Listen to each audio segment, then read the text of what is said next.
السلام عليكم ورحمة الله وبركاته. ازيكم يا أصدقائي الأعزاء؟ يا رب تكونوا كده بخير دايما وبصحة وسعادة. بسم الله، نبدأ حلقة اليوم وهي بعنوان HSE Overview أو نظرة عامة على ال Health and Safety Environment أو السلامة والصحة المهنية. أنا حبيت يعني أعمل الحلقة دي مخصوص كده لكل من هو مبتدئ في ال HSE او اي حد عاوز يتعرف على مجال HSE، سواء حد هيشتغل في المجال او حد خارج المجال. في بعض الزملاء كلموني كتير وقالوا لي يعني ايه HSE، ولو اشتغلنا في المجال ده هل هننجح فيه ولا لا، وهل هو ده مفيد او في تخصصنا. طيب انا عاوز اشتغل ك HSE بس مش عارف او متخوف ان انا اشتغل فيه وخايف ما امشيش في المجال. فانا ان شاء الله كده هندي فكرة عامة. أتمنى تكون الفكرة يعني سهلة ومبسطة لكل الناس، لمن هو يرغب في أن ينضم إلى فريق السلامة والصحة المهنية في مجال العمل. هندي نبذة مختصرة، وإن شاء الله كده لعل نضيف إضافة لأي حد عاوز ينضم لجروب ال HSE. طيب احنا هنتعرف، أو الكورس النهاردة أو حلقة النهاردة هنتعرف فيها على ايه هو مفهوم ال HSE، أو هي نعرفها يعني نتعرف عليها. وهنتعرف على حاجة اسمها المخاطر أو type of hazards اللي موجودة في مكان العمل. وهناخد فكرة عامة كده على تقييم المخاطر دي، ازاي بنعملها تقييم، وازاي بنتحكم في سير العمل، بحيث ان نضمن ان العمل او مكان العمل خالي، مش خالي من المخاطر، او بقدر اتحكم في المخاطر دي بحيث ان انا اضمن سلامة الافراد وسلامة العاملين في مكان العمل. وهناخد نبذة بسيطة عن حاجة اسمها السيفتي مانجمنت سيستم أو إدارة السلامة والصحة المهنية كفكرة مبسطة. وهنشرح الأوبجكتيفز أو الدورز أو الرولز بتاعتنا ك HSE برضو فكرة سريعة. طيب يجي سؤال بقى دلوقتي، إيه هي ال HSE أو ما هو مفهوم السلامة والصحة المهنية؟ كلمة HSE بالإنجليش أو السلامة والصحة المهنية، أحكي لكم كده قصة بدايتها بدأت منين. طبعا البداية في منذ قديم الأزل، من قبل السبعينات، كان الشغل في المناجم كان من أحد الأنشطة المتداولة في الوقت، التنقيب والعمل في المناجم. كان بينتج عنه حوادث كتير، يعني بتوصل مثلا لوفيات للعمالة. والحوادث دي كان بينتج عنها مثلا ممكن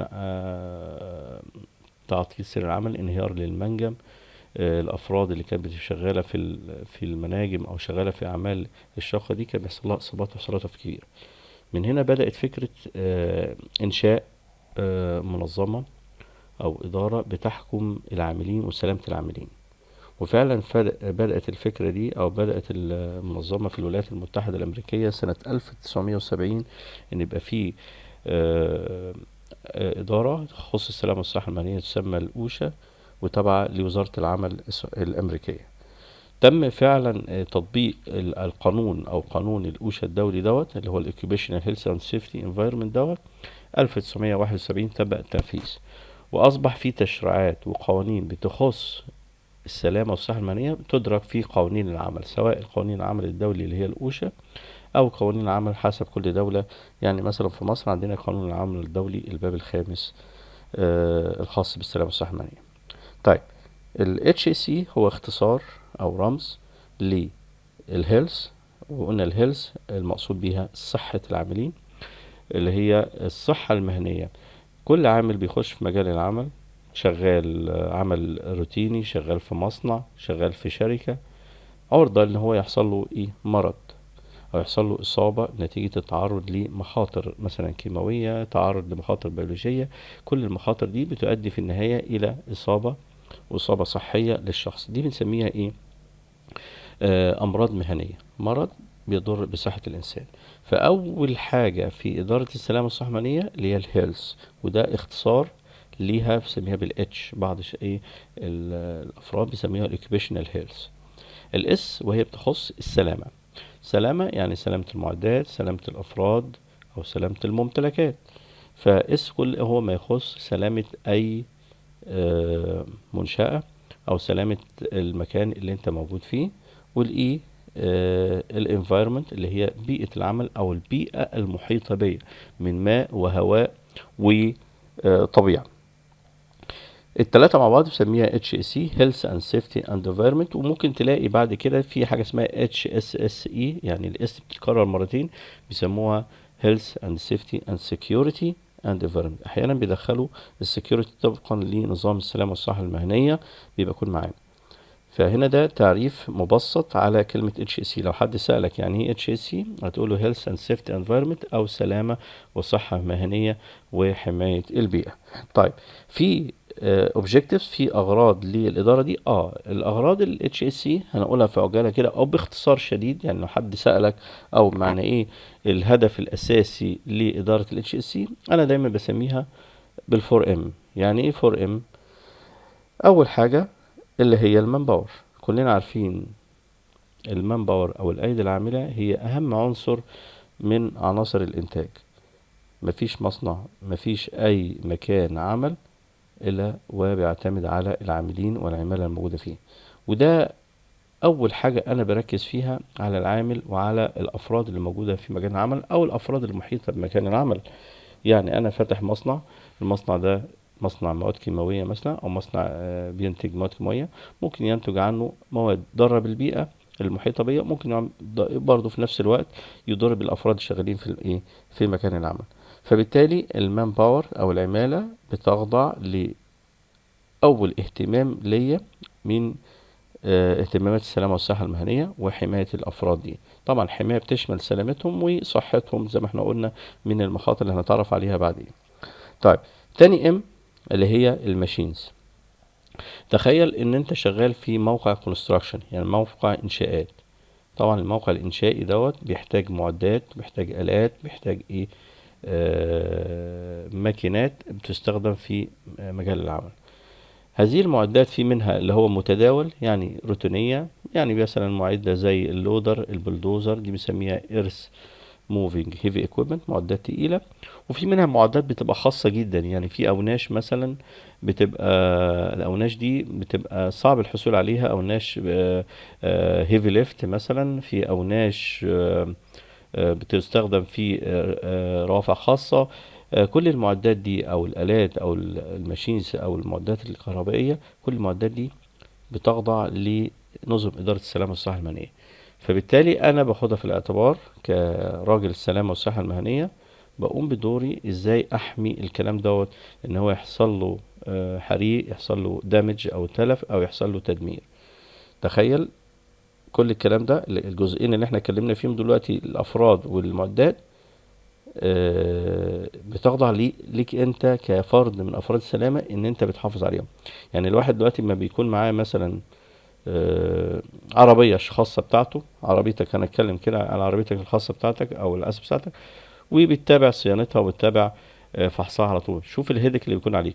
ما بالك بقى ان انت بتتكلم في موقع فيه مثلا بيعدي اكتر من 60 70 80 ونش، او موقع بيعدي فيه مثلا من معدات لحام او ماكينات لحام. شوف الهيدك اللي بيكون عليك، بتتابع انت الكلام ده ازاي، او ازاي بتعمل له اداره بحيث ان تضمن سلامه الكلام من حرايق الى اخره. فبالتالي دي من الحاجات المهمه جدا. برضو لو لقينا بعض الماكينات او المعدات لو استخدمت بطريقة غير امنة، شغال في منطقة بنسميها existing او منطقة فيها غازات او منطقة حقل انتاج، والونش ده مثلا اتعامل بطريقة خطأ وحصل له مثلا كولابس او وقع، طبعا الكولابس او الانهيار بتاع الونش او الكرين ممكن يؤدي في النهاية الى تدمير المكان اللي انا شغال فيه، يحصل خط غاز، يحصل انفجار، يحصل تدمير شامل للمحطة بسبب سوء استعمال للمعد او الماشينز. فبالتالي الماشينز او المعدات بتخضع لبرامج سلامة وصحة مهنية، من فحص، من وقاية، من تدريب، من وعي للمشغلين للسلامة والصحة المهنية. ودي تاني ام. طبعا الام التالتة وهي الماتيريالز، اللي هي الماتيريالز عندي طبعا بتنقسم لعدة انواع، منها اللي هي بنسميها الكونستراكشن ماتيريالز. يعني ايه كونستراكشن ماتيريالز؟ يعني الماتيريالز اللي بستخدمها في اعمال الانشائية، زي مثلا اعمال الدهانات، اعمال البناء، زي المواد الاسمنتية، زي الحديد، زي الخشب، كل دي بسميها كونستراكشن ماتيريالز.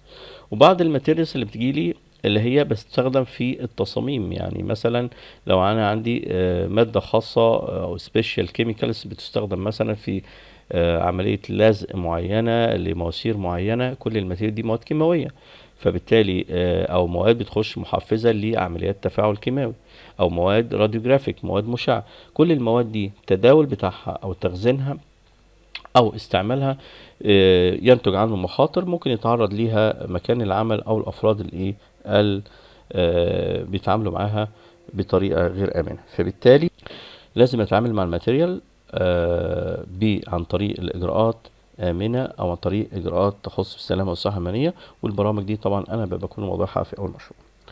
توفيرك للمان باور اللي هي الام الاولى او الماتيريالز او الماشينز، ده بالنهاية بيعود عليا طبعا بتوفير لايه الام الرابعة واللي بنسميها الماني او المادة. وطبعا دي من الاوبجكتيفز بتاعت اي حد صاحب بيزنس او اي شركة بتقوم بعملية استثمارات او انشاءات او مشاريع او مشروعات. الهدف الاساسي طبعا التربح، مفيش حد عاوز يخسر يعني. فبالتالي كل ما بوفر ايدي عامله بوفر التيرن اوفر، يعني تغيير العماله باستمرار نتيجه الاصابات، نتيجه الحوادث، نتيجه التغيب عن العمل، كل الكلام دوت بيحصل مثلا دامج كتير المعدات، الماتيريال بتهدر، سوء التخزين، سوء التداول، كل الكلام ده طبعا موفر لي الايه الماده او الماني فلوس. ودي من الحاجات الاساسيه طبعا اللي هي بتبقى سور ريسبونسبيلتي من الراجل بتاع الاتش اس سي، او من المهام الاساسيه للراجل الخاص بتاع السلامه والصحه المهنيه، اللي هي بيوفر الفور ام او الاربع حاجات. طيب الاساس بقى في الموضوع اللي احنا قلنا عليه ده كله، ان انا بمنع او بحاول اقلل حاجه بتسمى الانسيدنس او الحادثه او الاكسنس. وهنا بيجي سؤال في ذهننا، سؤال والسؤال ده ناس كتير قوي بتتسال فيه يا جماعه في انترفيوهات، وفي بعض الناس يعني بتجاوبه، وفي ناس ما بتعرفش تجاوبه، اللي هو التفرقه بين الانسيدنت والاكسنس، او ما هو معنى كلمه انسيدنس لغويا كده. مش عاوزكم دايما الناس اللي بتشتغل في اتش سي تهتم قوي بموضوع الانجليش دوت، لان الانجليش ده مع الوقت هيكتسب. اللغه الانجليزيه في السلامه والصحه المهنيه او في الاتش سي مكتسبه، هي عباره عن بعض الترمز، بعض الترمينولوجي اللي انت تعرفها، مصطلحات. هنتعرف على كلمة انسلنت، يعني ايه كلمة ليفتنج، يعني ايه كونفايند سبيس، كلها كلمات مع الوقت مع حطها مع جملة كده هتلاقي نفسك بتتكلم انجليزي، بس انجليزي خاص الاتش اس، يعني مش الانجليزي خاص بمجال العمل. فما تشغلش بالك قوي بحتة الايه الانجليزي. فكلمة انسيدنت دي لغويا يعني لو ترجمتها هي عبارة عن واقع، وكلمة اكسيدنت يعني حادثة. طب الفرق بينهم ايه؟ هو الفرق طبعا ان الانسيدنت كلمة اشمل من كلمة اكسيدنت. طب نيجي نعرف كلمة انسيدنت الاول. الانسيدنت دي هي اي حدث بيحدث، اي حدث لو قلت هو واقع بينتج عنه ايه اصابات او تلف للممتلكات او مرض او اي خطر للافراد. يبقى هو حدث. الحدث ده في بعض الناس بتقول عليه unplanned، يعني ايه غير مخطط ليه او غير متوقع ليه. لكن انا ليا رأي شخصي يا جماعة هنعرفه بعدين ان شاء الله في القادم، ان الحادثة اللي بتحصل في موقع العمل هي expected متوقع، وبلاند. يعني ايه مخطط؟ انت هتقول لي ان في حادثة انت عامل لها بلاننج او مخطط تحصل حادثة، هقول لك بس التخطيط ليها هيبان بعدين، انا هشرحها لك بعدين. لان في بعض الناس اللي هي يعني خبرة في الاتش سي بتعرف حاجة اسمها الريسك اسسمنت او حاجة نسميها تقييم المخاطر. وفي الريسك اسسمنت دي بنعمل حاجة مسميها ايه تقييم للمخاطر اللي موجودة في مكان العمل. من ضمن التقييم في الآخر بنقول إن الخطر اللي أنا بعد ما بقيم مخاطر وباخد حاجة اسمها إجراءات تصحيحية، بقول إن في عندي حاجة اسمها tolerable risk. يعني إيه tolerable؟ يعني ريسك محتمل، يعني في مخاطرة محتملة. المخاطرة دي أنا عارف إن هي هتحصل أو محتمل إن هي تحصل، يبقى أنا في احتمال يحصل فيه إصابة أو يحصل ضرر للفرد، بس الإصابة دي وقتها مش عارف إمتى. وبالتالي التراب الريسك ده او الخطر المحتمل ده يعتبر بلاننج للحادثه، يبقى انا عارف ان في حادثه هتحصل وخطط لها بس مش عارف امتى هتحصل. ده الفرق بين الايه الان بلاند ايفنت. فبالتالي الترمز او مصطلح ان هي ان بلاند حدث غير متوقع ليه او مخطط ليه، انا شايف او من وجهه نظري انا الشخصيه ده يعني جانبه الصعب شويه. لا، هو الحوادث هي اني ايفنت اي حدث occurred او حدث و resulted to harm. خلي بالك من كلمة هارم، يعني أدى إلى ضرر. الضرر هنا يشمل يا اما الهيلث، اصابة في صحة الافراد، او انجري، اصابة للشخص، او دامج للمعدة او الممتلكات. طيب الحوادث بتتنوع. يعني ايه بتتنوع؟ او ليها كاتيجوري، ليها تقسيمات. ايه هي التقسيمات بتاعت الحادثة او الكاتيجوريز بتاعت الحادثة؟ اول حاجة انا عاوز ابسطها عليكم، بس ان الحادثة ممكن تكون اصابة، بنسميها انجري. والاصابة دي في مجال ال HSE برضو متنوعة. يعني ايه متنوعة؟ ليها تدرج. ايه التدرج بتاعت الانجري او الخاص بتاعت الاصابة اللي بنقول عليها اصابة؟ ممكن بتبدأ من حاجة اسمها مينور، يعني حاجة قليلة جدا ضعيفة، او حاجة بنسميها ماينور يعني بسيطة، وفي حاجة بنسميها ميجور، وفي حاجة بنسميها فاتيليتي او وفاة. يعني ايه مينور انسيدنتس؟ هنتخيل مع بعض كده سيناريو. واحد عامل شغال في الموقع، الراجل ده كان ماشي، وهو اثناء ماشي في الموقع اتكعبل في الموقع، لقى حته ستيل او في ماسوره واتكعبل في الماسوره دي، فوقع. لما وقع على ايده، طبعا ايده حس بألم شديد في الرزق بتاع ايده. طيب في الحالة دي المفروض ان احنا بناخد الشخص المصاب ده وبنوديه للعيادة بتاعة الموقع. الراجل الدكتور بيكشف عليه، بيتأكد من ان الراجل ده مفيهوش كسور او مفيهوش اصابات او الى اخره، فبيكشف عليه. لو لقى الراجل ده فعلا الموضوع ما يتعداش ان هو مجرد ألم او اشتباه كده ان هو جزع بسيط، او عمل له كده مرهم قال له لا ايدك ما فيهاش حاجة، دي بنسميها اسعافات اولي او مينور انسيدنت. الراجل ده بيبقى راجع للشغل بتاعه تاني ويكمل اليوم العادي بتاعه. دي بنسميها مينور انسيدنت او مينور انجري، بنسميها فيرست ايد او اسعاف اولي، حالة كده حالة اسعاف اولي. طيب الدكتور قال له لا انا شاكك ان يكون في شرخ في ايدك، يا ريت تطلع على المستشفى وتعمل ايه اكسترا تشيكس، يعني تعمل فحص اضافي على ايدك من شويه اشعه وشويه سكانز. وفي المستشفى طبعا بيبدا بيعمل حاجه اسمها الاكس رايز، وبتاكد من العظم بتاعه، يقول لك لا العظم سليم ما فيهوش حاجه، هو زي ما قال في العياده. يرجع الايه الشخص تاني الى موقع العمل. في الحاله دي يظل الموضوع كفيرست ايد. لكن قال لك هو مش محتاج اكتر من رباط ضاغط، والرباط ده هيتكل على ايده ويريحها شويه. في الحاله دي بنقول ان الشخص ده اتعمل له حاجه اسمها ميديكال تريتمنت كيس. ميديكال تريتمنت يعني تم التعامل معاه طبيا داخل المستشفى. طيب لو الاشعه اثبتت ان في شرخ في ايده ومحتاج جبيره، الجبيره دي بتقول ان الراجل ده يعلق الجبيرة على دراعه ويروح موقع العمل. الدكتور طبعا حسب الريكومنديشن بتاعتك قال لك يتجه الى موقع العمل. بس خلي بالكم يا جماعة، او خلي بالك ما يستخدمش ايده الا بعد ما يعدي اسبوع او اسبوعين يكون الشرخ يكون لم.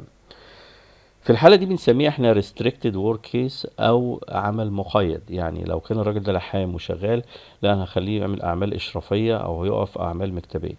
فبالحالة دي بنسميها restricted work case او عملية او اعمال مقيدة. طيب لا قدر الله الكسر اصبح، او الاشعة قالك لا ده كسر وده بيحتاج راحة في البيت لمدة 40 يوم او اكتر من يوم. يعني تلزم الراحة دي ان الراجل يتغيب عن العمل اكتر من يوم. خلي بالك قانون العمل اكتر من يوم. بالتالي هنا بنسميها lost time injury او اصابة بوقت عمل ضايع. يعني الراجل ده مش هيجي بكرة الشغل، مش هيمضي حضور، بالتالي اصبح الراجل ده او العامل ده متغيب عن العمل نتيجة الإصابة، وأصبحت عندي إصابة بوقت العمل. طيب لا قدر الله إن الإصابة كانت شديدة، إنه الراجل لما وقع حصل بتر في إيده نتيجة وقع على سيخ حديد، فحصل نزيف داخلي، وكان عنده مثلا يعني أي نوع من أنواع أمراض مثلا زي السكر، فاضطر في بتر إيده، فأصبحت هنا الإصابة disability، وأصبحت عجز. ولا قدر الله الوقعة بتاعته كان على سيخ حديد مثلا، وده دخل مثلا في، طبعا ربنا يحفظنا، في قلبه او الى اخره، وحدث الى وفاة، بنسميها فاتيليتي. هنا ده التدرج الخاص بالحوادث، وانا كنت شرحتها قبل كده يا جماعه في المحاضره الخاصه بالانسيدنت والاكسيدنت انفستيجيشن او التحقيق في الحوادث. كلنا ممكن نرجع للفيديو ده واسيب لكم الرابط تحت في اليوتيوب، اللي هو التحقيق في الحوادث، وفسرت فيها بالظبط انواع الانسيدنس والاكسنس، عشان بس انا بذكركم تاني للي ما شافش الفيديو ده. طيب، يبقى هنا هتدرجنا من اسعافات اوليه لميديكال تريتمنت كيسز لريستريكتد ورك كيس بعد كده ال تي اي، وبعد كده للديسابيليتي او الفاتيليتي اللي هي الوفاه. القانون او نقول الكي بي ايز البرفورمانس بتاع الاتش اس سي بيبدا يتحاسب من بدايه الميديكال. طب عندنا الميديكال وعندنا الريستريكتد والال تي ايز والفاتيليتي، الاربع حاجات دول ببدا يحاسب عليها الاداء الخاص بتاع الاتش اس سي او رجالة الاتش اس سي، وبنقيسه طبعا حسب القانون المصري في مليون ساعه او حسب قانون الاوشا في كل 200 الف ساعه. يعني ايه؟ يعني بقيس معدل الحوادث او معدل تكرار الحوادث، بتبدا عندي من الاربعه اللي احنا قلنا عليهم دول، بنسميهم الايه؟ الاكسيدنت ريتس، اللي هو الريكوردبل اكسيدنت ريتس او الحوادث المسجله. والحوادث المسجله دي بحسبها في 200 الف او مليون على التوتال وركينج اور او ساعات العمل. وبالتالي اقدر اقارن دلوقتي البرفورمانس او اداء السلامه بطريقه رقميه، بمعنى ان الاداء بدا يزيد او يقل حسب القانون او حسب المعدل تكرار الحوادث عندي في مكان العمل. مش عاوز اطول عليكم، بس دي حته اضافه. طب بالتالي كلمه انسيدنس تشمل بقى الاصابات او تشمل زي ما قلنا في الاول الاصابات بانواعها. تاني حاجه من انواع الحوادث ممكن الحرائق، ممكن تلف ممتلكات. زي ايه تلف ممتلكات؟ معده حصل لها تلف، حصل لها دامج، حصل لها حريق. الماتيريال طبعا حصل لها تهدير او حصل دامج، عربيتين خبطوا في بعض، في الحاله دي بنسميها اكسيدنتس. او حصل طبعا تدمير للبيئه او تلف لمكان العمل اللي موجود. طيب، ده كان نظرة بسيطة أو سريعة على الحوادث. طب قبل ما أتعرف بقى إزاي أو دور ال HSC في مجال العمل، لازم أتعرف على أنواع المخاطر. كلمة hazards دي هتسمعها كتير، أو كلمة خطر مخاطر، لان في فرق بين حاجه اسمها الريسكس اللي هي المخاطره والهازاردز، وهنعرفهم بعدين في محاضره خاصه اللي اسمها الريسك اسسمنت او تقييم المخاطر. بس انا عاوزك تعرف دلوقتي يعني ايه هازاردز بالبلدي كده. كلمه هازاردز او كلمه خطر هي اي حاجه ممكن تسبب لك ضرر. اي حاجه تسبب لك ضرر. يعني ايه حاجه؟ كلمه حاجه دي يعني حدث او ماده او نشاط او اكتيفيتي او عمل انت بتقوم بيه. يبقى ممكن اي substance او event او work او activity have a potential to cause harm، في احتمالية يسبب ضرر. طيب، قانون العمل المصري وقانون القوانين الدولية دلوقتي الخاصة بالسلامة والصحة المهنية حددت المخاطر لعدة انواع. اولها بنسميها المخاطر الكيميائيه. يعني ايه المخاطر الكيميائيه؟ يعني المواد الكيماويه اللي بتعامل معاها دي مواد ممكن تسبب لي ضرر. احنا قلنا كلمه ضرر كلمه اشمل بكتير من كلمة إصابة أو injury. فالمواد الكيماوية بتتنوع، منها مواد بنسميها flammable يعني مواد قابلة للاشتعال، منها الدهانات، منها المخلفات المواد الكيماوية، منها المواد المشعة، منها الغازات، منها الزيوت. كل دي مواد كيماوية لو تعرض ليها العامل أو تعرض ليها حتى الثروة السمكية أو الحيوانات اللي هي الخارجية، يعني ممكن في مخلفات مصانع كلها مواد كيماوية تعرض ليها البيئة أو الثروة السمكية يؤدي إلى نفوق الأسماك أو المواد البيئية، سوري، الكائنات البحرية، دي كلها بيؤدي إلى إصابة. فده نوع من أنواع المخاطر اللي مدرجة حسب قانون العمل، بنسميها المخاطر الكيميائية أو الكيميكال هازاردز. النوع الثاني ودي بنسميها المخاطر الطبيعية أو سميها الفيزيكال هازارد. ومن اسمها كده طبيعية. يعني ايه طبيعية؟ يعني الإنسان ما بيتدخلش في وجودها، لكنها موجودة معاه في مكان العمل، أو هي بتنتج عن طريق تواجد الإنسان في مكان العمل. يعني ايه تنتج عن طريق تواجد الإنسان؟ سوري. يعني مثلا الضوضاء، أنا في مكان مكان مقفول، المكان ده فيه لحام شغال، المكان ده او ورشه مثلا شغال فيه الراجل بتاع التقطيع، في اصوات معدات، في اصوات غير متراقبه بعضيها، فبيحصل حاجه بنسميها الضوضاء. فوجودي هنا نتج عنه خطر طبيعي، انا ما اتدخلتش فيه بطريقه مباشره، لكن بنسميه الايه الضوضاء. طبعا الضوضاء بتؤدي الى اصابات، بتؤدي امراض مهنيه. وكلمه مرض مهني دي يعني هو مرض نتج بسبب العمل او اثناء العمل او من والى العمل. تمام كده. طيب عندنا ايه تاني؟ اللايتنج، الاضاءة. عندنا الاضاءة لما تكون شديدة قوي ممكن تؤدي الى اصابة العين، او اضاءة ناتجة مثلا من اشعة الترا فايروت، اشعة فوق بنفسجية، او اشعة تحت الحمراء. دي كلها الاشعة دي طبعا موجودة في عمليات اللحام وعمليات التقطيع. او راجل شغال في مخزن على طول الاضاءة ضعيفة جدا، فيجي يقرا مش عارف نتيجة الاضاءة فيحصل له ضعف في البصر. فكل دي من الحاجات اللي ايه اللي تؤدي الى اضرار. في عندنا حاجة سميها الهيت ستريس أو الإجهاد الحراري، ودي طبعا نتيجة التعرض ل ظروف جوية عالية الحرارة، التعرض للشمس بطريقة مباشرة. كل ده طبعا بيؤدي إلى إيه؟ فقدان لأملاح الجسم، وفقدان طبعا السوائل في الجسم، وبالتالي بيؤدي إلى فتيج أو إجهاد على عضلات الجسم، ومنها بيؤدي إلى هبوط حاد في الذرة الدموية. ممكن يحصل إيه اللي هي ضربات الشمس أو الصدمات للإنسان، يحصل له وفيات. بعض الناس بتشتغل قدام افران زي مصانع الازاز او مصانع الحديد، بيتعرض طبعا للاجهاد او الاجهاد الحراري دوت باستمرار، فبينتج عنه طبعا الانسان بيفقد تركيزه وبيفقد الميتابوليزم او الحيويه بتاعته، وبيلزم ان هو بنوفر له يشرب سوائل واملاح كتير. الراديشن طبعا المواد المشعه ومن الحاجات الخطره جدا اللي متعرض ليها الانسان، بتسبب امراض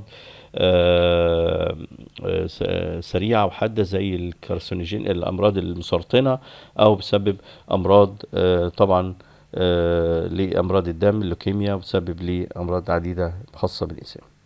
الفايبريشنز، والفايبريشن دي اللي بسميها الايه الاهتزازات. الاهتزازات دي طبعا من الحاجات الشائعه موجوده طبعا على الناس اللي هي بتسوق المعدات او السواقين. نتيجه الاهتزازات دي بيحصل حاجه بنسميها المياه البيضاء، تلاقي اطراف ايده كده بترتعش، وبسبب حاجه اسمها الميه البيضاء، يعني اطراف ايده كده بيضاء نتيجه ايه؟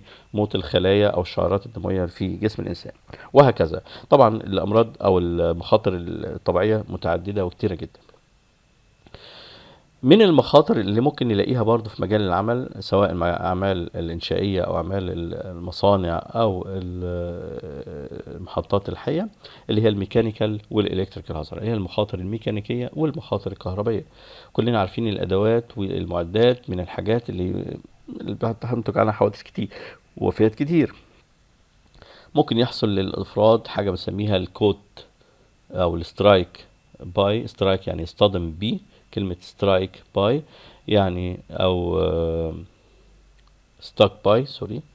الستاك باي دي معناها ان حاجة متحركة خبطت الانسان، او حصل كوت ان او كوت بتوين، واحد انحشر بين حاجتين بيلفوا مع بعض، او كوت بتوين حاجة وقعت عليك وسحقتك، حصل انسحاق. مثلا البنشنج او الحاجات الحادة او الحاجات ابره مثلا بتتحرك بسرعه جت على ايدك، حصلت في بنتريشن اختراق لايدك. تعرضت لسيور، تعرضت لمواد دواره، تعرضت للمخاطر الكهربائيه نتج عنها الصدمات الكهربائيه ونتج عنها الايه الشورت سيركت. فطبعا دي كلها من الحاجات او المخاطر اللي بتبقى موجوده في مجال العمل. والمخاطر البيولوجيه او بيولوجيكال هازارds بنسميها دي المخاطر الحيويه. طبعا البيولوجيكال هازارد دي من الحاجات طبعا اللي بتبقى بتنتج عن وجود الانسان او وجود عدد كبير جدا من الافراد في مكان واحد، زي الفيروسات والانفلونزا، وطبعا مؤخرا ربنا يحفظنا ويحفظكم امراض الكوفيد او الكورونا فيروس. ودي حاجات طبعا ناتجه عن طريق التعرض للمواد المعديه، او زي مثلا امراض معديه زي امراض الدم او البكتيريا او الفنجس. ودي بتبقى موجوده بكثرة في الأماكن اللي فيها زي مستشفيات أو أماكن فيها عيادات إلى آخره في مجال العمل. طيب عندي في مخاطر تانية بنسميها الباسيف هازارد أو المخاطر السلبية، والفاير هازارد. طبعا الفاير هازارد دي اللي هي مخاطر الحريق. أنت شغال في مكان في أعمال سخنة أو أعمال ناتج عنها هوت وورك، يعني ناتج عنها شرار او سبارك، وجنبيك مكان مش نظيف، يعني مفيش فيه هاوس كيبنج، مفيش نظافه، مفيش ترتيب، في زيوت مرميه على الارض، طبعا بينتج عنه حرايق ونتيجه الايه الكلام ده. باسف، المقصود بكلمه باسف اللي هي السلبية. للأسف كده بنلاقي بعض الشركات أو بعض المقاولين اللي هم ما عندهمش اهتمام بأمور السلامة والصحة المهنية، سايبها على ربنا. يقول لك أنا لسه هصرف على السيفتي، لسه هجيب إدارة خاصة بالاتش اس سي أو حد يبص لي يوقف لي الشغل بتاعي يقول لي لا كده غلط كده صح، ده هيعطلني مش هيجي. فبالتالي ما بيوفرش ناس مدربة، بيجيب واحد بس كده ما عندوش خبرة بيوقفه يقول ده صورة أنا عندي اتش اس سي، ويقول لك الايه انا مش ههتم بطفايات الحريق بتاعتي، مش ههتم بنظافه ترتيب مكان العمل، انا مش لازم اعمل نظام تصاريح للعمل. كل الكلام ده بيعطلني، كل الكلام ده فحص، لو هجيب شركه تفحص لي معداتي. الكلام ده كله بسميه يا جماعه سلبيه. يعني ايه؟ راجل ما بيهتمش بالسيفتي بسلام. تخيل مكان زي ده هيبقى عامل ازاي، كميه الحوادث. هنلاقي طبعا الناس بتتنقل كل يوم بالعربيات الاسعاف، يعني ده باسف، يعني ده بنسميه راجل سلبي او مكان ما فيهوش اتش اس سي سلامه. تخيل واحد بيصرف على مكان، بيهتم بنظافه المكان، بيهتم بتدريب العماله، بيهتم بتوفير كل الدعم لكل العماله والموظفين والى اخره، واحد تاني ما بيهتمش بالموضوع ده خالص ولا بيجيب لهم مهمات وقائع حمايه. الفرق طبعا بيبقى شاسع. وده اللي هو بيهتم بالاتش اس سي ده طبعا بيطلب في السوق.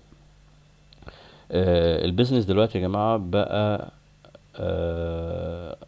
بيهتم، او البيزنس بقى فيه منافسه شديده دلوقتي، ومن احد عوامل التنافس اللي هي البرفورمانس او الاداء بتاعك في الاتش اس سي. يعني ايه الكلام دوت؟ يعني دلوقتي انا مقاول باخد شغل مقاولات في مكان العمل، سواء السوق المحلي او السوق الدولي. بيطلب مني احصائيه، الاحصائيه اللي بتقول لي هات لي الريكوردز بتاعتك او الاستاتستكس بتاعتك او الاحصائيات بتاعتك خلال اخر 5 سنين. وبصوا لقوا عندي في خلال ال5 سنين معدل تكرار الحوادث بتاعي كبير قوي، في حين ان في شركات تانية اتقبلت فنيا او يمكن فنيا نفس المستوى معاك، وماليا يمكن اعلى منك شويه، لكن في مجال الاتش اس سي او البرفورمانس بتاعه عالي جدا. فيفضل الراجل اللي عنده اداء اعلى او البرفورمانس بتاعه اعلى عن الراجل اللي ما عندوش. ليه بقى؟ لان زي ما احنا قلنا في الاول الاتش اس سي لما اجيب مقاول او اجيب مقاول بيعمل لي الشغل بتاعي بامان، ما يحصلش فيه حرايق، ما يحصلش فيه وفاه، ما يدمرليش المكان اللي انا بعمله او مشروعي او البيزنس بتاعي، اوفر ليا ب100,000 مره من الراجل اللي هو هينجز لي الشغل بس كل شويه حادثه وممكن في النهايه يدمر لي المكان بتاعه. فاصبح البيزنس دلوقتي هو السمعه بتاعتك زي ما هنعرف بعد كده بتعتمد على البرفورمانس والاداء بتاع الاتش اس سي. فالسلبيه دي مرفوضه جدا في موضوع الاتش اس سي، وبتعتبر خطر سلبي، يعني اتصنفت ان هي خطر من ضمن المخاطر الموجوده في مكان العمل. فانا لما اجي اشتغل في مكان اتاكد ان الاداره بتاعته بتوفر كل سبل اداره السلامه والصحه المهنيه. ليه؟ لان انا نفسي اتعرض للمخاطر السلبيه بتاعه الاداره دي. في خطر تاني طبعا وبدا في الظهور ويعتمد، اللي هو بنسميه الفتيج او الاسترس. طبعا الاسترس او ضغوط الشغل ده من المخاطر اللي هي بتؤدي الى تشتيت ذهن الافراد او العماله، او بتؤدي طبعا امراض زي امراض الضغط وامراض الدم، والحاجات دي بتؤدي الى اصابات الافراد، بيحصل ديستراكشن او تشتيت للعماله. الورك ستريس او الفاتيجز، الاجهاد نتيجه الضغوط العاليه في الشغل، دي من الحاجات اللي اتصنفت خلاص مؤخرا كمخاطر من ضمن مخاطر العمل. دي كانت فكره عامه عن مخاطر العمل او الهازارds. طيب هيجي واحد يقول لي انت بتعمل تقول هازارد وريسك وبتاع، مخاطر ومخاطره، ايه الفرق بينهم؟ طيب الفرق بينهم بسيط جدا لو عاوز اعرفه لك. اديك مثال كده مثلا. لو انت بتعدي شارع، الشارع ده طبعا عبارة عن منزل، وانا دايما بضرب المثال ده لان مثال سهل وبسيط. الشارع ده عبارة عن شارع من منزل كوبري، فانا عاوز اعدي الطريق الناحية التانية، فالعربيات بتبقى مسرعة. فبالنسبة لي هنا الحاجة اللي ممكن تسبب لي هارم او ضرر هنا هي العربيات، فدي بسميها الهازارد، الخطر. طب انا لو عديت الشارع كده بعمل حاجة اسمها الريسك او المخاطرة. ليه؟ لان انا اتعاملت مع العربيات، يعني في احتمالية ان العربية تصيبني او في احتمالية ان الاصابة تكون شديدة جدا. يبقى الريسك هو او المخاطرة هي هي التعامل كده بكل بساطة مع الخطر. ليه هتعامل مع الخطر؟ يبقى احنا قلنا انواع المخاطر كلها كيميكال وفيزيكال وميكانيكال، وممكن في احتماليه يحصل لي اصابه وفي احتماليه ما يحصليش الاصابه، والاصابه دي ممكن تكون عاليه جدا وشديده، والكونسيكونس او التاثير بتاعها بقى عالي، ممكن يوصل للوفاه، ممكن تبقى مينور او اصابه ضعيفه توصل مثلا لمجرد ان هي اسعاف اولي. دي بتعتمد حسب شده الإصابة. يبقى الريسك هو إيه؟ احتمالية حدوث الخطر أو حدوث الإصابة أو الضرر ليا. يبقى دي بنسميها، وبعض طبعا الناس بتسميها الريسك عبارة عن الهازارد، في بنسميه او الهازارد بروبابيليتي اللي هي احتماليه حدوث الخطر، بنسميها اللايكليهود، بنسميها البروبابيليتي، بنضربها او تايمز في السيفيريتي او اللي هي شده الخطر. دي المعادله الرياضيه بتاعت الايه؟ الريسك اسسمنت. طيب احنا بقى حدث الحوادث او ليه بنحاول نمنع حدوث الحوادث اللي موجوده في مكان العمل وبنتلافى منها؟ زي ما انا قلت في الاول ان اي حادثه او اي ضرر بيحصل طبعا بيبقى ليه اثار سلبيه. اثار سلبيه على مين؟ على الافراد اللي موجوده في مكان العمل وعلى صاحب البيزنس او المؤسسه او المكان موجود. فبيبقى فيه اثار كتيره جدا من الاثار السلبيه اللي موجوده في مكان العمل، متعدده. اول حاجه الحاله المعنويه بتاعه الافراد. يا جماعه نتخيل ان احنا قاعدين شغالين مع بعض، شغال طبعا احنا معظم انا اشتغلت في مواقع انشائيه كتير. معظم المواقع الانشائيه هتلاقي ان الناس اللي شغاله كلهم اصدقاء واللي هم قرايب والى اخره. تخيل ان واحد يتصاب او حصل له قدر الله وفاه، او اتنين حصل لهم وفاه نتيجه اصابه اعمال. شوف الحاله المعنويه او الحاله الذهنيه بتاعه الافراد اللي موجوده في مكان العمل، واللي هتتاثر على خط سير العمل وتعطيل العمل.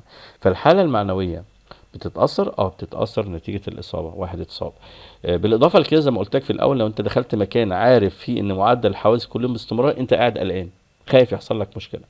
يعني انا عن نفسي كنت رايح افتش على الموقع ده ما فيهوش لا يمت صله لاي اجراءات السلامه والسلامه. انا عن نفسي كنت قلقان، داخل بعمل فحص بتفتيش، بس خايف في لحظه يحصل انفجار الاسطوانه، يقع حاجه على دماغي، لاني مش مطمن للمكان ده. في حين دخلت موقع تاني لا، كل حاجه مرتبه، كل حاجه انت كأنك داخل مستشفى بالظبط. كل عارف فين اماكن الخروج والدخول، في ممرات للناس بتمشي فيها، في اشارات، في ساينز، في علامات تحذيريه، في نظافه، في ترتيب، في كل حاجه معمول لها كنترول وتحكم. فبالتالي الحاله المعنويه والحاله الذهنيه بتاعتي في المكان ده لا بتختلف. فمن الاثار السلبيه طبعا حدوث الحوادث، طبعا زي ما قلنا الحاله الذهنيه الخاصه بالافراد بتتاثر، وبتتاثر كمان ممكن تؤدي الى ايه؟ تعطل سير العمل، وما بتبقيش بتاثر على الانتاجيه بتاعه العمل. تاني سبب او تاني امباكت او تاثير من الحوادث اللي هي فقدان السمعه بتاعت الشركه، اللي احنا قلنا عليها في الاول، اللي هي الريبيتيشن او سمعتك بين المنافسين في سوق العمل او في مجال العمل. تكرار الحوادث او معدل تكرار الحوادث بيؤدي الى ايه؟ فقدان سمعتك في السوق، فبالتالي المنافسه، وبالتالي تدمير البيزنس بتاعك، او خساره، طبعا خساره فظيعه للبيزنس بتاعك. بالاضافه لبعض الحوادث او معظم الحوادث بينتج عنها غرامات خاصه من الهيئات، مثلا الحكومات، او لو ربما كمان لو المخاطر دي اصابت البيئه، عملت اضرار كده بالبيئه، زي ما حصل في شركات عالميه في خليج المكسيك. كان ما زالوا لحد دلوقتي بيدفعوا في الغرامات الماديه، واللي تكون باهظه جدا، وخصوصا التعويضات الخاصه بتاعت الافراد اللي بيحصل لهم اصابات. وطبعا اي فرد بيحصل له اصابه بيرفع قضيه على الشركه حتى لو بعد حين، وبينتج تعويضات وبينتج عنها طبعا مصروفات عليه. بيحصل برضو التكلفه الحوادث. احنا من ضمن الحاجات او من ضمن الادوار بتاعتنا احنا كHSE او السلامه والصحه المهنيه بنعمل تحقيق في الحوادث. وبعض الحوادث بتتطلب لجان تحقيق، بتبقى لجان خارجيه، وبينتج عنها طبعا توقف في العمل لفترات طويله، وبينتج عنها تحقيق ونشوف اسباب الحوادث. طب الاسباب دي الاسباب الجذريه اللي حصل ليها، طب وايه الدروس المستفاده؟ وبالتالي بعد كده بنعمل الكلام ده، بنبدا ناخد ايه؟ اجراءات تصحيحيه، وبناء عليه بنبدا بقى نستكمل الاعمال. تخيل بقى معدات عندك يعني ايجارها او تكلفتها في اليوم بتكلف مثلا الالافات، او احيانا بتوصل للملايين، تبقى واقفه مثلا لمده شهر شهرين. طبعا دي كلها ايه؟ نفقات باهظه نتيجه الاصابه او الحوادث.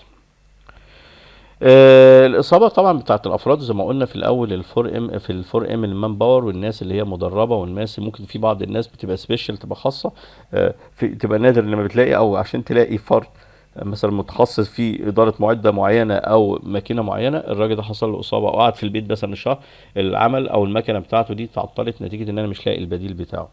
فان انا ابدل المكنه اللي حصل لها دامج او حصل لها تلف او الافراد، كل دي بالنسبه لي نيجاتيف امباكت او خسائر ماديه للحوادث. وبناء عليه انا كHSE بضطر او من احد اهدافي ان انا بقلل حدوث الحوادث، وبعتبر انا عنصر اساسي كمان في البيزنس والدخل القومي ليا كدولة في المجتمع. يجب ان تفخر ان انت بتؤثر بطريقة مباشرة، مش هقول لك غير مباشرة، بطريقة مباشرة في الدخل القومي لبلدك، بتوفير طبعا مشروعات نتيجة الاداء بتاعك او البرفورمانس بتاعك في الاتش اس سي او في السلامه والصحه المهنيه. بالتالي بتحسن سمعه شركتك في محليا ودوليا، وبالتالي بتحصل على مشروعات خارجيه وتدخل طبعا عمله والى اخره، بتحسن من الدخل القومي. فانت الدور بتاعك ده مهم جدا، مهم جدا. طبعا احنا بنظرة اوسع شوية، احنا طبعا لازم عندنا في حاجة بنسميها الكومبلاينس، او لازم نكون بنتحكم في نظم السلامة والصحة المهنية بما يتماشى مع قوانين البلد اللي احنا فيها او قوانين دولية. يعني مثلا قوانين المصرية خاصة بقوانين البيئة او قوانين العمل. برضو انت لو صاحب منشأة او صاحب مشروعات او شركة مشروعات مثلا، بيبقى ليك عميل بنسميه الكلاينت او الاونر، بيبقى فيه عنده كونتراكت. يعني الكونتراكت او العقد اللي هي بنود التعاقد بينك وبينه لازم تلتزم بيها. وفي بنود التعاقد بيبقى فيه اشتراطات معينة خاصة بالاتش اس سي او السلامة والصحة المهنية، فيجب ان انت تشترط بيها. كل الحاجات دي لازم عليك اتباعها. طبعا القوانين الدوليه زي الاوشا، احنا قلنا تاريخ الاوشا، قانون الايزو اللي بيحضر زي الاساس والايه، طبعا اللي اتغيرت طبعا ل 45,000 وال 14,000 في القوانين الجوده وقوانين البيئه كمان التابع ليها. طيب نيجي هنا بقى نتعرف على، احنا تعرفنا على المخاطر ونظرة سريعة كده ازاي انا بعمل كنترول على المخاطر اللي موجودة في مكان العمل. انا راجل ك اتش سي دوري ايه بقى في التحكم، او ازاي افكر بفكر تدريجي شوية ان انا اتحكم في المخاطر او اعمل كنترول. انا عندي نوعين من المخاطر طبعا، سوري، نوعين من التحكم. ببدأ بيه حاجة بنسميها الانجينيرنج كنترول اللي هو التحكم الهندسي، والتحكم الإداري. ودايما ببدأ دايما بالحاجة اللي هي الموست افكتيف، اللي هي أكثر تأثير للأقل تأثير. دي أول حاجة ببدأ بيها. يعني ايه الكلام دوت؟ فهمنا أكتر. أول حاجة ما يكون عندي هازارد في المكان أو خطر في المكان، بعد ما عملت تقييم للمخاطر وعرفت المخاطر اللي عندي ايه. على سبيل المثال مثلا عندي نويز، عندي ضوضاء، والضوضاء دي عامله لي مشكله، ان أنا هي مثلا المكان اللي فيه جنريتور مثلا او مكنه لحام شغاله جنب المكاتب، والناس اللي قاعده في المكاتب مش عارفه تشتغل او بتصاب النويز نتيجه النويز. فبمشي حسب التدرج ده او سلسله التحكم اللي انا بسميها الهيراركي اوف كنترول دي، وابدا اتحكم في المخاطر. فدايما اول حاجه بسميها الموست افكتيف او الاكثر تاثيرا، اللي هي عمليه الاليمينيشنز او الحذف. يعني ايه كلمه اليمينيشن؟ يعني انا بشيل الهازارد من الاساس، مفيش حاجه اسمها نويز. يعني ايه؟ يعني ايه اشيله؟ يعني اشيل مكنه اللحام، يبقى اصبح ما عنديش نويز. يبقى مكنه اللحام دي شلتها من مكان العمل خالص، او الجنريتور اللي عامل لي النويز ده شلته واستبدلته بمثلا كهرباء، باتري، حاجه اللي بتوفر لي كهرباء بدل المكنه اللي كانت بنستخدمها او الجنريتور. او بانل يكون المصدر الكهرباء منها بيكون بعيد جدا، بعيد عن منطقه المكاتب. فبالتالي انا عملت كده ايه؟ فيزيكال ريموف او ايه؟ ازاله للخطر. طب في بعض الناس يقول لك انا ما عنديش غيره، انا محتاج انا ال الموتور، او محتاج الجنريتور دوت يبقى شغال في المكان دوت، ما اقدرش استبدله، ما عنديش غيره. فبالتالي اخش على الخطوه اللي بعد كده اللي هي اقل افكتيف شويه، لكن بسميها substitutions او الاحلال، ان انا او الاستبدال، ان انا استبدل العمليه بس بهازارد، او هازارد يكون اقل منه شويه. بمعنى ايه؟ بمعنى ان مكنه اللحام دي زي ما انا قلت في الاول ممكن استبدلها تاني بمولد مثلا اقل، اقل شويه، او اجيب له سايلنسور، بحيث ان انا عملت له ايه؟ ضمنج للصوت، والصوت بتاعه جه اقل شويه، فاصبح المولد موجود او مكن او الجنريتور موجود، لكن انا عملته ايه؟ ريبليسمنت شويه.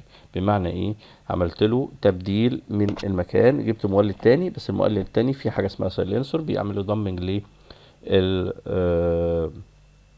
للنويز بتاعته، او بيقلل النويز. طيب ما قدرتش اعمل السبستيوشن، اخش بعد كده على حاجه اسميها الانجينيرنج كنترولز او الايزوليشن. يعني ايه ايزوليشن؟ ان انا بعزل الهازارد نفسه او الخطر نفسه، امنع تعرضه للافراد.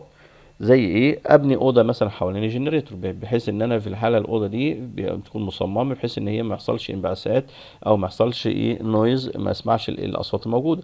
يبقى انا كده عملت عزل، عملت سيبريشن بين الانسان او التعرض للهازارد مع الانسان. قيس على كده مثلا عندك آلات دوارة بعمل لها ايزوليشن، بعمل لها شبكة عزلته بينه وبين الخطر. قيس على كده مثلا آه، حاجة بتشتغل بالكهرباء، عملت لها مثلا حاجة بتشتغل بنيوماتيك. كل الكلام دوت عملت ايه سيبريشن او فصل للايه الاشخاص. يجي بعد كده حاجة بنسميها الادمنستريتيف كنترولز او اللي هي التحكم الاداري.